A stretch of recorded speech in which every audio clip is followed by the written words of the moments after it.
Habits. We all have them, right? In fact, take a minute right now and think about some of the few that you have. Do you tap your leg when you're trying to sit still? Or do you bite your nails when you are really focused on reading something? You don't consciously think of doing these things because you've done them so often, and now they've become a habit. We have a lot of things that we do automatically, like brushing our teeth. But how do we take those habits that we don't want and unlearn them?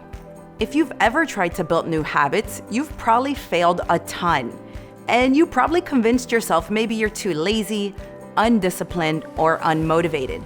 But the truth is, it's not you. We all struggle when it comes down to changing. But when you understand the reasons why you keep failing, you can find the solutions to finally break the cycle.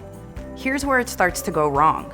We start too big, or we try to do too many new habits at once. When creating new habits, we often get very excited and are super ambitious about making changes. I get it, you're eager and you want to do all the healthy things at once. And this is actually a recipe for disaster.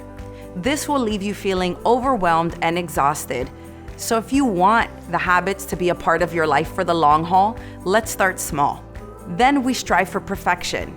Really going into creating new habits thinking that you're gonna do everything right all of the time is not the best approach. You're actually setting yourself up for failure. You'll feel frustrated and disappointed. So instead, have a backup plan or just plan for bumps in the road. Give yourself grace when slip-ups do happen and just enjoy the ride. The most important factor of them all is not being connected to your why. You see, when things don't go as planned and you experience those bumps in the road, if you stay connected to your why, you will understand the reason why you want to implement these new habits and why they are so important for you.